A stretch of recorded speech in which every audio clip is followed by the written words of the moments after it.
us today on Around the Peninsula. I'm Maria Serrao, and joining me today in studio, my good friend, the CEO and president of the Palos Verdes Peninsula Chamber of Commerce, Miss Eileen Hupp. So great to have you in studio. Thank you, Maria, for inviting me in. Absolutely. It's time to talk Salute to Business Citizen of the Year dinner at Trump National. It will be on Thursday, November 21st at 5 p.m. It is always a ton of fun, so I'm glad we can get together today to talk about it. Absolutely. Do you know, Maria, this is the 27th annual of this event. Is that crazy? It is. It goes by just like that. Just like that. So many great honorees, which I've had a chance to meet and talk to already.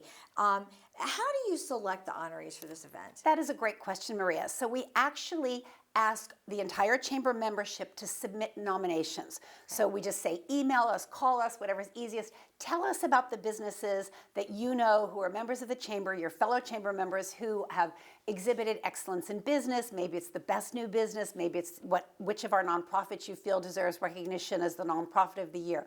So all of those nominations come in over the period of about a month from our chamber members, and then we have a committee of members who meet and they review all those nominations. They sort through them, discuss them, make a selection, and then they give a recommendation to the chamber's board of directors, which makes the final, yes, this is a great list. And I got to tell you, this year we had so many nominations. It was very, very challenging for that committee, which just goes to say that we have great local businesses and nonprofits here in the community. Very true. Well, give us a little more intel on this year. Well, as you will see, we have 3 businesses that are being recognized for excellence in business. We have a best new business, which is a business that's been open in the 0 to 5 year mark or so. And then we have an outstanding community service organization, which is an organization that is made up of a nonprofit that is made up of all volunteers. Yes. And then we also have the more traditional nonprofit of the year recognition, and then finally the citizen of the year. Okay, and then also I know you're going to have a special recognition this year. Tell us about that. Yes, we are so excited. We just announced that the Chamber is going to be honoring with a special recognition the Mend the Bend group, which, as you know, is a dedicated group of local volunteers, organization, and nonprofits that came together to serve a series of weekly dinners to over 200 of our residents every Wednesday night that were impacted by the landslide. And so we just want to thank these volunteers for their collaboration and for coming together not only to serve nourishing meals, but to really foster a sense of community in what is a very challenging time for so many of our friends and neighbors. It's so special that you're doing that, of course. All right, let's get a sneak peek and meet some of the honorees. I look at real estate as more than just a transaction. Really, it's about developing long-term relationships. Berkshire Hathaway integrated this Forever Agent logo, which is like, hey, that's right up my alley. So it is really a forever relationship. So many of the clients that I help also are adult children whose parents have passed or they're downsizing, moving into assisted living, things like that, and they actually live out of state. So we continue that relationship, even though once the sale is done, my goal is to give them the best experience possible. There can be hiccups along the way, but really it's just to keep them informed, be there every step of the way so they know what's going on and what different avenues could take place, whether it goes south or, there's all kinds of hiccups that can come along. My main goal is to keep it smooth, keep them informed, so if something does go awry, they're like, oh yeah, Jane already told us about this. We'll get through it and just keep moving forward. My mom always had this service-like mentality, always giving, volunteering, helping with Girl Scouts or Boy Scouts. We had a big family. So from an early age on, I volunteered a lot, and so it's something that really keeps me grounded. So just community, like whether it's working with Sunshine Kids, which is through Berkshire Hathaway, or Community's Child delivering food, or calling and singing happy birthday to seniors on the weekend, or whatever have you. I enjoy the volunteer aspect. I feel like it gives me like an inside look to the community and neighborhoods and just keeps me connected. Berkshire Hathaway has a certain charity. It's called the Sunshine Kids Foundation, and that is to enhance the lives of children with cancer. It provides them with opportunities to take trips together with other kids with cancer, so it's something that's very near and dear to my heart. I love my senior clientele, and I treat other seniors as if my parents have both passed away 2 and 3 years ago, so I like to feel like, if someone was taking care of my parents, how would I want them treated? I moved out here 23 years ago, worked for a big accounting firm in Philadelphia, transferred to the LA office. My sister was living in Manhattan Beach, so I was able to get an easy start in California where I had a job, a place to live, and a family member. And after 9/11 happened, I realized I wanted to get back into the smaller accounting world, CPA firm. So I was lucky to find Tom Lieb. And Tom, took me under his wing, 23, 24-year-old kid, was a mentor, a father figure, and kind of just showed me how to run a business. And then when he was ready to retire, it turned into a turnkey position for me 8 years ago to kind of take over. I first really got my experience with the chamber back in 2011, I think it was. It was right after my first son, Liam, was born, and he was a newborn. And then Tom and I were talking about, I got to figure a way to kind of grow the practice when he's retired. And I was looking inward and saying, man, I'm nervous. I don't know where to find anybody. I don't know anybody here, So the PV Chamber back in the day had a young professionals club, so I was probably, was in my, late 30s, mid 30s, and we would go to little bars and just sit down and talk about stuff, and we'd take pictures. You wind up being in an ad somewhere, Peninsula Journal. It was kind of fun because even back then I was still young with Tom at the firm, but if we get a picture in the paper and someone would be like, hey, I saw your picture at the Young Professionals Club. So that was my first experience, and then they needed volunteers for the street fair. So you're like, all right, I'll help you out with I'll help with the beer tent. I mean, that's an easy job. I mean, that's something I can figure out, right? Yeah, so, but it was things like that was really got me started in it. And then as I've been longer in the chamber now, with knowing more people like Eileen, they've been asking me to kind of be in different positions. My thought's always been, you can either help people out with your time or your money. So it's either you can volunteer at the bake sale or come to the bake sale and buy all the cupcakes. And as I'm 47, married with 2 young boys. So my time has always been kind of limited. So I've always kind of thought if there's something that I can't give my time to, well, what can I do to help sponsor something or just be a presence in the room when I'm not there. So I always kind of when clients or someone say, hey, Mike, we got this going on, do you mind sponsoring? I have no problem. It's like, hey, it's $50, $100, whatever it is. I know the pressure on their side trying to fill that slot. I can understand hey, we got to get this lacrosse book published. Do you mind buying a quarter-page ad? Sure, no problem, buy your ad. It's like that's always felt like to me, and I've always been a good resource for people. I had moved up here with my family about 14 years ago, and I had young kids, and I had older kids, and I just found that there was a real need for a restaurant that was kind of a place to gather and that could service everybody. My kids would be happy, and my wife and I would be happy, and we're usually happy when the kids are happy when you go to a restaurant. So it just dawned on me that I've got to have a restaurant up here, because there was a lot of restaurant choices, but most of them were Mexican, Chinese. They were specific. And I felt like our restaurant would really service a broader range. And I was lucky enough to find the space. It was big, and I had opportunity to put a banquet room in to serve, and it's crazy how often parties of 15 will walk in and go, we have 15. And we're like, okay, we can do that. So it worked out really well, really well. And it's been a blessing being in this community. And it's worked out so well in Palos Verdes. And we have a new landlord there, and they're doing things, and they're promoting and repairing. And it really is just been great, really great. Well, I'm not the smartest guy in the world, but I know that I'm lucky to live in this community, and my customers are living in this community. And so I figured out a long time ago, back in the early 80s, that helping out with charities, with schools, with just about any broad range of people that were doing functions down there to raise awareness for whatever the cause could be. This could just, I always put it as I ingrained myself in the fabric of the community. And I felt like that would really pay off big benefits, more than, advertising, just the word of mouth and being involved and just showing up for events and doing whatever we can. Hardly ever turning anyone down, honestly.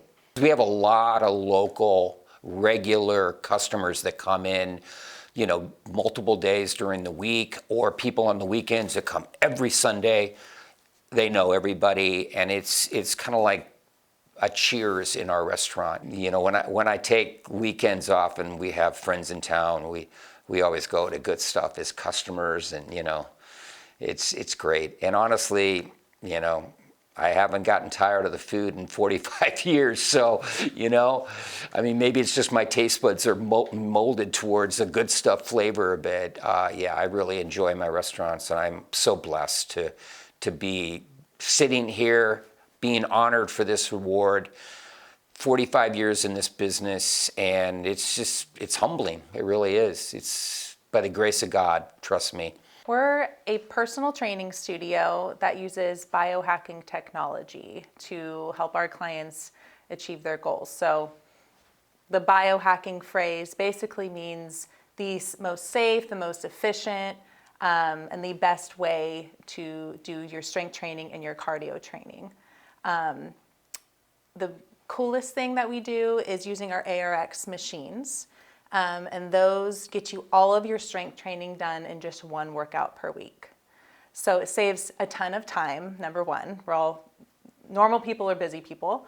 And then also it's a really efficient, safe way to train, and you have a lot less wear and tear on your body, which is really important if you want to maintain a training routine into your 50s, 60s, 70s, and we have people late into their 80s that train with us. Ian, my husband, has been a personal trainer for well over a decade. I actually you wouldn't catch me dead in a gym. I was in healthcare and food and beverage forever. And then COVID hit, and he knew about this technology, was studying it for a while. Sounds too good to be true. Does it really work? And so he and one of his longtime clients took a deep dive into the science behind it, the technology behind it, and said, the South Bay needs this. His client wanted to do it. He's like, I want to work out like this. So we kind of took a leap of faith, both lost our jobs, and said, what else could we lose? Let's open up a business. And so we did. Usually the initial response is when we're talking about it, like me and you, is like, okay, sure. And so we're like, we love to make, members out of naysayers. So they come in, and it is a really hard workout. You are giving it your all, but it's unlike anything you've ever done before. And so the response has been, oh my gosh, it's only taken me 4 weeks and I'm feeling stronger. It's only taken me 3 months and I'm able to do things that I couldn't do before. Our business has been, I'd say, 90% based on referrals. So we just this year dabbled a little bit in some print marketing, which has been actually really great. One of them is a chamber member. But being involved in the chamber, we get to be face-to-face with people, and we welcome them in to try it out, and then they tell their clients or friends or family. And for our type of business, that's the only way you build credibility is through, know, and trust, which we get with the chamber. So if you're new to weight training, if you're new to just any sort of training in general, we're a very safe space to come in. We treat all of our members and clients like their friends and family. And so it's a very comfortable place to start. And if you're someone that loves to work out, loves to hit the pickleball court or swim or golf, and you need something just extra to keep you going and keep you strong so you can do those things you love, we want to be that place for you. People don't realize that there's this whole organization. It's a 501c3 organization called the Friends of the Library, and we raise money to support all the programming and all of the things that the library does that they don't have in their budget. So we're able to do that because, again, we're a nonprofit, and that's why we're now being awarded the Nonprofit of the Year. The three things that we do mainly with the Friends of the Library is we communicate with all four cities, all the residents of all four cities. We engage all four cities and all the residents, and then we fundraise. So without those first two elements, it's hard to just go and say, hey, we want to just fundraise, you know. So we do all those three things. That we have an e-blast that we send out every week for communication. We do engagement by doing cultural programs every month, and we've been doing that.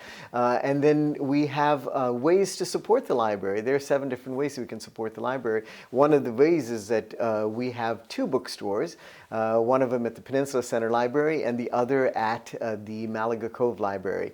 We have a first weekend of the month book sale at the Peninsula Center Library and a third weekend of the month book sale at the Malaga Cove Library. And those raise anywhere between $40,000 to $50,000 a year from each of those places. So we rely on those book sales. So everybody who's giving us books, thank you so much. Everybody who's coming and buying books, thank you very much for doing that, because we appreciate that. Then we also have our gift shop at the library, and that raises money for the library. So people don't know it. It's a hidden gem. We have all kinds of beautiful items there. My big mission has been to reach out to our wider public, because we have a small group of people that have been supporting the library, and we are so thankful and grateful for those people. But I want 100% participation from all residents here on the Hill, all 4 cities. And even if it's, $10, $20, $25, whatever, I'd love for everybody to have a vested interest in the library, because the library is a community center. It's just an amazing place where people can gather and and have a way to communicate with each other, because all of us come from different backgrounds, and we are able to come to the library and all be as one. Community came to us to these events. They participate. Everybody comes in and they donate their time, their resources. They bring in, they rope in one of their restaurants to bring in the food, and they love the celebration. They come to me and they say, Merlin, this is the first time we've been asked to do something like this.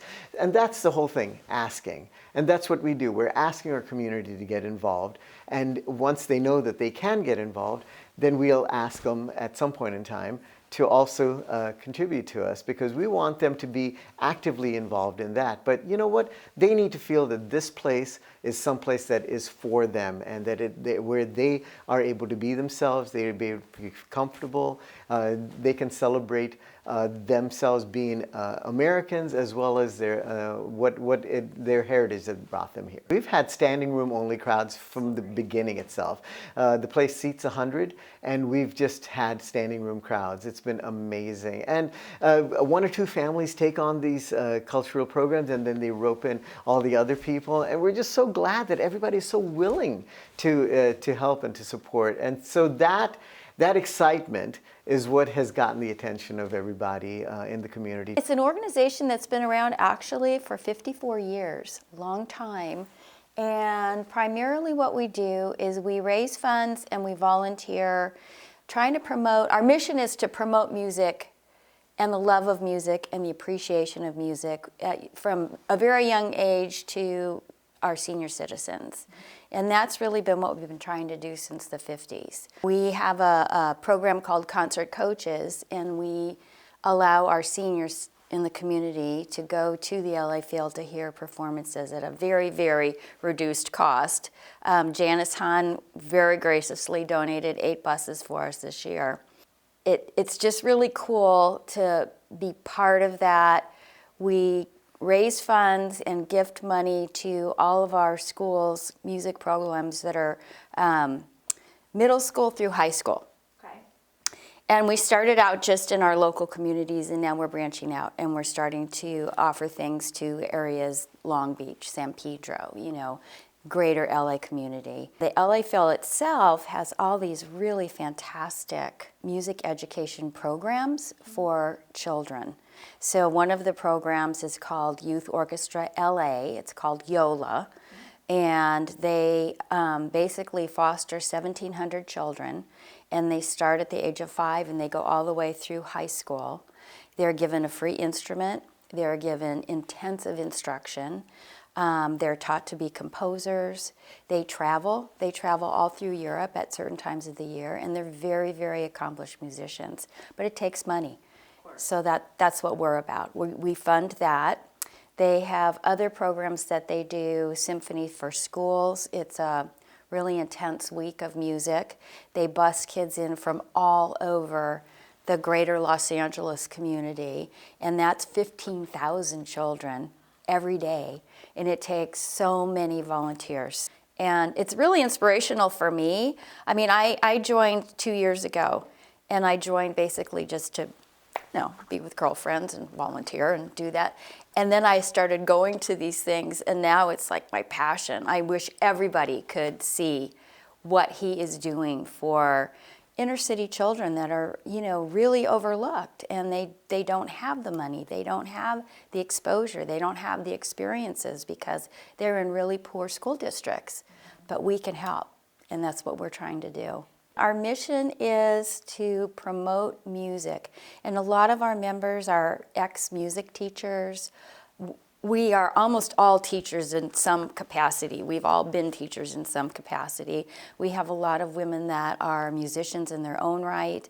Music is just a passion that most of our members have.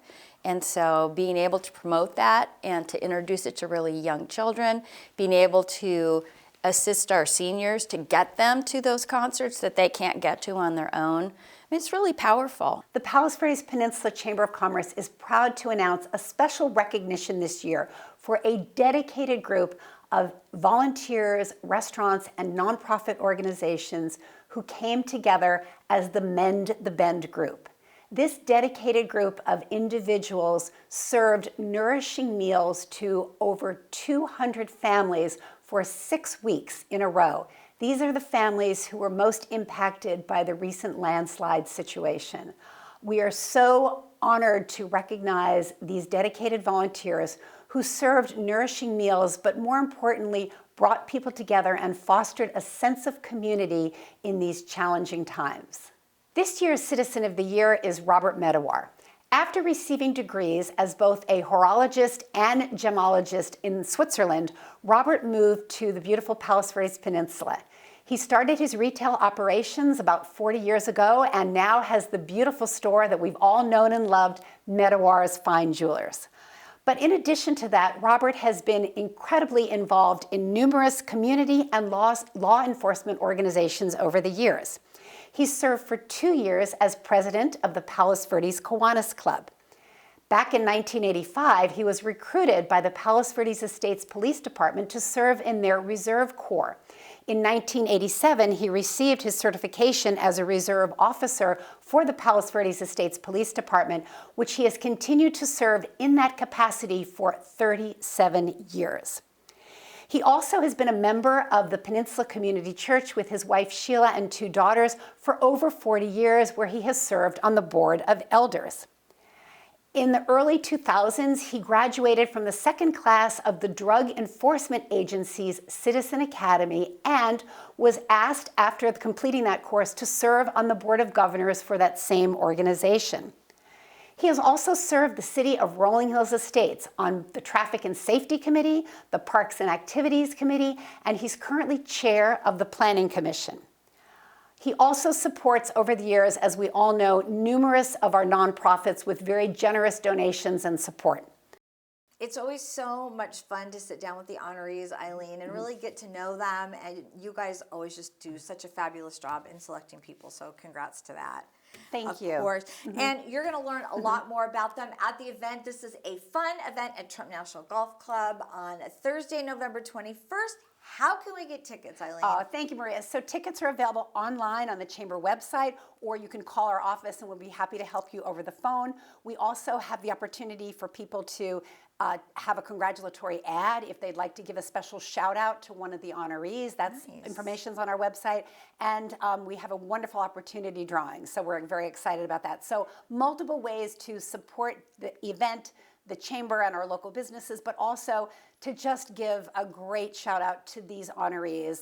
You said it's a fun event, and I have to say for the chamber, we love putting this event on because it's so easy and so gratifying to be able to acknowledge our wonderful businesses. Well, it's also about the community, so I feel like in such a nice way, we honor the people in the community and kick off the holiday season. You got it. Absolutely. All right, thank you so much for being here, Eileen. It's always a pleasure to have you. You're welcome. And thank you so much for watching. I'm Maria Serrao, and we'll see you next time around the Peninsula.